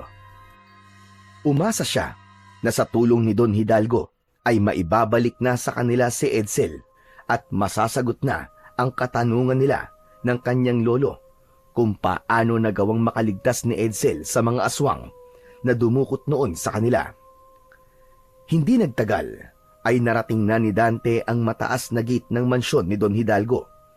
Huminto siya roon at huminga ng malalim. Sa kabila ng kaba, alam niyang hindi siya maaaring umatras. Kailangan makausap niya ang mayamang lalaki upang malaman ang katotohanan tungkol kay Edsel. Maya-maya pa ay lumapit ang isang matikas na gwardya habang hawak ang isang batuta. Tinignan nito si Dante at bago pa man siya makapagsalita ay naunahan na siya nito. Ang bira! Ikaw na naman! Ikaw yun ang gulo noon sa welcome party ni Sir Ethan, ah! Pasensya na sa nangyari noon, kaibigan. Wala akong intensyong manggulo at wala rin akong balak na manggulo ngayon. Kaya ako na parito. Eh bakit ka ba nandito? Ano ba kailangan mo? Kailangan ko lang makausap si Don Hidalgo. May importante akong sasabihin sa kanya, kaibigan. Nandito ba siya ngayon? Oo, nandito si Don Hidalgo. Pero hindi mo siya basta-basta pwedeng kausapin. Hindi lahat ng gustong kumausap sa kanya ay pinapayagan na makausap siya. Parang awa mo na, kaibigan, no? Kailangan ko lang talaga siya makausap kahit sandali lang. Hindi nga pwede, ang kulit mo naman eh. Bumalik ka na lang kung may appointment ka. Huwag ka naman makulit, ha? Kahit mag-isa ako kaya-kaya kitang kalagkarin eh. Huwag mo akong susubukan. Napakuyom ng kamao si Dante. Alam niyang walang saysay kung magpupumilit siya. Labag man sa kanyang kalooban ay wala na siyang nagawa kundi ang humakbang palayo. Ngunit bigla siyang natigilan ng isang ideya ang pumasok sa kanyang isipan. Kung hindi siya papapasukin ng guard, ay siya na lang ang gagawa ng paraan upang makapasok siya ng mansyon ni Don Hidalgo. Pasimpleng nagtungo si Dante sa gilid na bahagi ng mataas na pader na nakapalibot sa malawak na bakuran ng mansyon. Naghanap siya ng parte ng pader na maaari niyang akyatin. Nang makarating siya sa likuran, ay nakita niya ang isang malaking puno na bahagyang nakasandal sa pader. Napangiti siya dahil naisip niya na yun ang magiging daan para makapasok siya sa mansyon ni Don Hidalgo. Mabilis na inakyat ni Dante ang puno at nang nasa taas na siya, ay tumulay siya mula roon papunta sa ibabaw ng pader. Sakto na sa ibaba ay may nakatambak na dayami. Walang pag-aalinlangan na tumalon siya sa tambak ng dayami. Lumingali nga pa sa paligid si Dante at doon niya napansin ang pinto sa likod ng mansyon. Lumapit siya ron at nang malaman niyang hindi yun nakalak, ay marahan niya yung binuksan. Sumilip siya at nang masiguro niyang walang tao, ay saka siya pumasok. Alam ni Dante na malaki ang posibilidad na nasa ikalawang palapag ang kwarto ni Don Hidalgo at maaaring naroon ito, kaya hindi na siya nagdalawang isip na akyatin ang malaking hagdan. Pagdating sa second floor, ay isa-isa niyang binuksan ng mga kwarto hanggang sa makarating siya sa isang silid na may malaking portrait ni Don Hidalgo. Pumasok siya roon at iginala ang paningin sa kabuuan ng silid. Grabe! Sobrang laki naman ng kwarto ni Don Hidalgo. Mas malaki pa to sa bahay ni Lolo Isidro, ah. Nanlamig si Dante nang makarinig siya ng yabag ng sapatos na tila palapit sa kwartong kinaroroonan niya. Natatarantang naghanap siya ng mapagtataguan at nakita niya ang isang malaking closet at doon niya napagdesisyonang magtago. Pumasok siya sa closet at maingat na isinarado ang pinto nun. Mula sa siwang ng closet ay nakita niyang pumasok si Don Hidalgo sa kwarto. Isinarado nito ang pinto. Lumapit ito sa telepono na nasa maliit na mesa. Nagdial ito roon at maya-maya ay may kausap na ito gamit ang telepono. Malapit na ang kaarawan ni Ethan. At sa gabing yon, isasagawa na natin ang ritual. Huwag kang mag-alala dahil wala siyang kaalam-alam. Sa oras na maging aswang na si Ethan, ay wala na tayong dapat ipangamba. Magpapatuloy ang ating lahi at may magmamana na ng pagiging pinuno ko ng mga aswang. Mas nanlamig si Dante sa kanyang narinig. Nanatili siya roon sa kloset dahil pakiramdam niya ay marami pa siyang malalaman. Ano ka ba? Huwag mong isipin yan. Walang naghihinala sa baryo na ito na ako ang pinuno ng mga aswang na umaatake sa kanila. At tungkol naman kay Dante, wala na siyang magagawa. Nilason ko na ang isip ni Ethan. Hindi na siya babalik sa pamilya niya. Tuluyan niya ng tinalikuran ng lahat. At kahit na anong sabihin ko kay Ethan, ay sinusunod niya. Nanginig ang buong katawan ni Dante sa mga sinabi ni Don Hidalgo. Dahil doon ay tuluyan niya nang nakumpirma na si Ethan at si Edsel ay iisa. Tumiim ang kanyang bagang at naisip niya na kailangan niya nang harapin si Don Hidalgo sa gabing yon upang tapusin na ang kasamaan nito. Walang pagdadalawang isip na lumabas si Dante sa loob ng kloset. Agad niyang hinugot ang itak mula sa kaluban nito. Nang makita siya ni Don Hidalgo, ay nanlaki ang mga mata nito sa labis na gulat. Mabilis nitong ibinagsak ang telepono at humarap kay Dante. "Hayop ka, Don Hidalgo! Ngayon ay alam ko na! Ikaw ang may pakana ng lahat ng ito. Ang mga alagad mong aswang ang dumukot sa amin ni Edsel nun. At hindi mo siya pinatay dahil gusto mo siyang gawing tagapagmana mo bilang pinuno ng mga aswang. Hayop ka! Hindi ako papayag na hindi malaman ng lahat kung ano ka talaga, Don Hidalgo." Nanginig ang kamay ni Dante habang mahigpit na nakahawak sa itak. Umiling si Don Hidalgo at isang nakakalokong tawa ang pinakawalan nito. At sa tingin mo, may maniniwala sa'yo? Ginawa ko ang lahat para bumango ang pangalan ko sa baryong ito. Mahal ako ng mga tao rito. Isa kong haligi ng komunidad na ito. Samantalang ikaw, sino ka ba sa baryong ito, ha? Ako ang mas paniniwalaan ng mga tao kaysa sa'yo. Ano ba sa tingin mo ang gagawin ko? Sasabihin ko sa lahat ng tao ang mga natuklasan ko? Hindi. Hindi ko na kailangan gawin yon. Alam mo kung anong gagawin ko. Papatayin kita, Don Hidalgo. At kapag nagawa ko yon, saka ko isisiwalat sa mga tao na isa kang aswang. At ikaw ang dahilan kung bakit napakaraming inosenteng taong namatay sa baryong ito. Nanlisik ang mga mata ni Don Hidalgo. Isang malakas na sigaw ang pinakawalan nito. At kasunod nun ay narinig ni Dante ang pagtunog ng mga buto nito na parabang may pagbabagong nangyayari sa katawan nito. Hanggang sa unti-unting nagbago na nga ang anyo ni Don Hidalgo. Tinubuan ito ng matigas at makapal na balahibo. Ang mga mata nito ay naging mabalasik at nagkaroon ito ng matutulis na mga kuko at ngipin. Bahagyang lumaki ang katawan nito.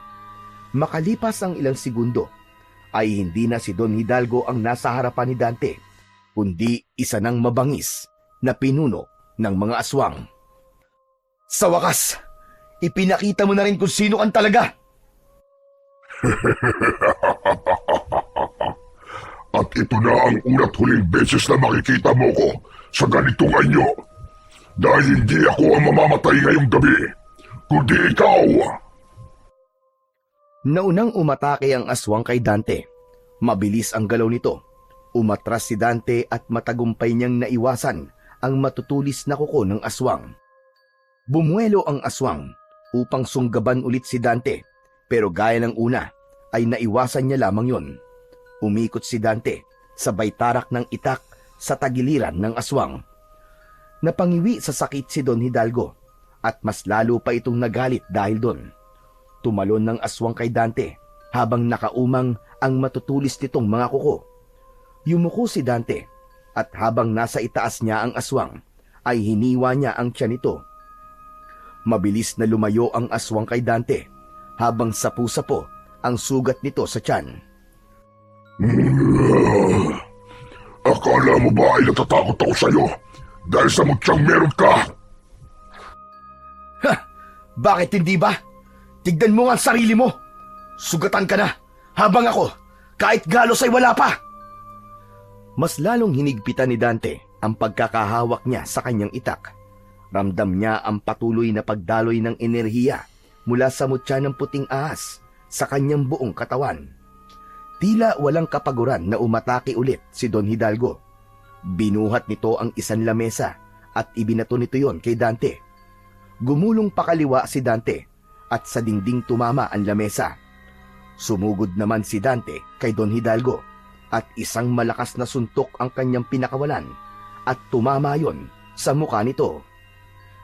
Bumagsak si Don Hidalgo sa sahig. Hinila ni Dante sa braso ang aswang at nang makatayo ito ay pumwesto siya sa likod nito at niyakap niya ang braso niya sa liig ng aswang habang ang matulis na dulo ng itak ay nakatusok sa tagiliran nito. O ano ngayon? Ngayon mo sabihin na ako mamamatay ngayong gabi at hindi ikaw? Nagpumigla si Don Hidalgo. Nagpumilit itong makawala mula kay Dante. Pero dahil sa lakas na taglay niya, ay wala itong laban sa kanya kahit ito pa ang pinuno ng mga aswang. Hanggang sa biglang bumukas ang pinto. Sabay na napatingin sina Dante at Don Hidalgo nang pumasok si Ethan o mas tamang sabihin na natin na si Edsel. May hawak itong baril na nakatutok sa kanila. Humakbang si Edsel at huminto ilang dipaan layo kina Dante at Don Hidalgo. Hindi nito inalis ang pagkakatutok ng baril sa kanila. Ethan! Ethan, anak ko! Alam mong hindi yan ang pangalan ko! Edsel man o Ethan, ikaw pa rin ang anak na kailanman ay hindi ko inasahan na magkakaroon ako. Tulungan mo ko, anak! Hindi ko akalain na isa ka palang aswang, papa! Napangisi si Don Hidalgo sa kabila ng kanyang kahinaan. Bagyang napakibit balikat habang nakapalupot pa rin ang braso ni Dante sa kanyang liig. Bakit? Mabubura ba ng pagiging aswang ko katotohanan? Ako ang dahilan kung bakit buhay ka pa hanggang ngayon, Edsel. Kung hindi ako dumating sa buhay mo, malamang matagal ka ng patay. Pero tignan mo sa sarili mo ngayon. May komportable kang buhay at lahat ng gusto mo ay nakukuha mo. At lahat ng yun ay dahil sa akin. Tumigil ka! Huwag mong gawing mabango ang sarili mo, hayop ka! Ginawa mo lahat ng yon para sa pansarili mo lang na interes.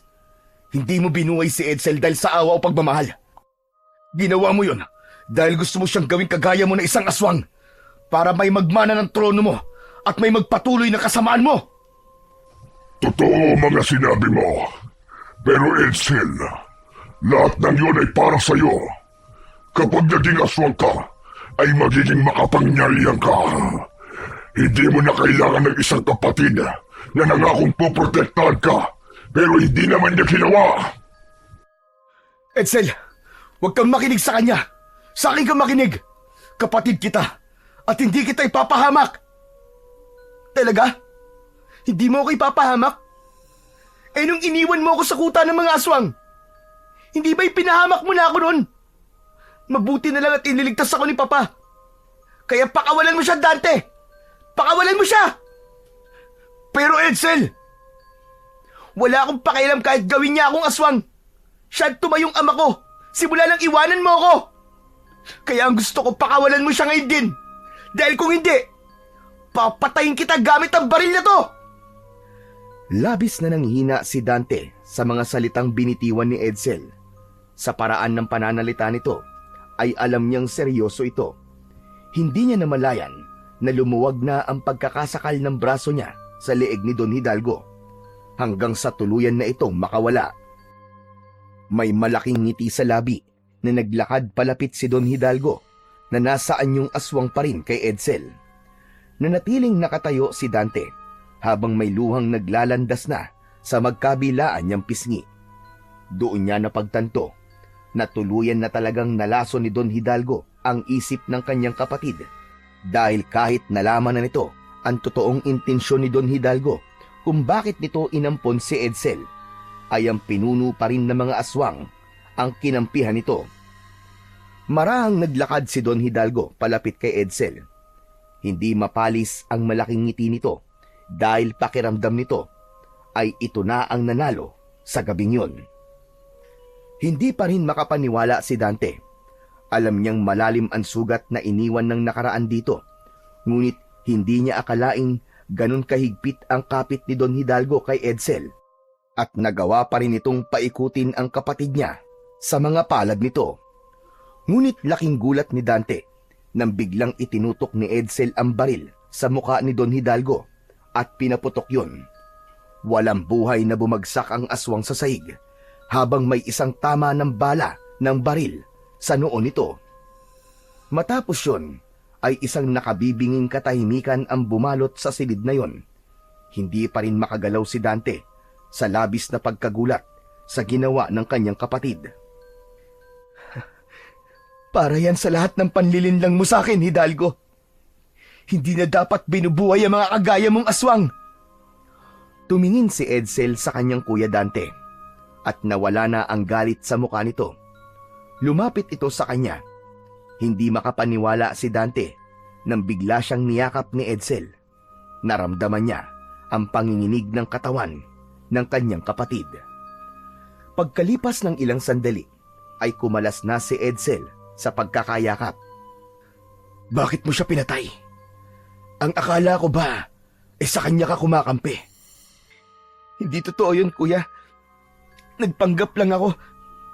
Narinig ko ang lahat ng sinabi niya habang may kausap siya sa telepono kanina. Doon na ako natauhan. Kaya kumuha ako ng baril para patayin siya.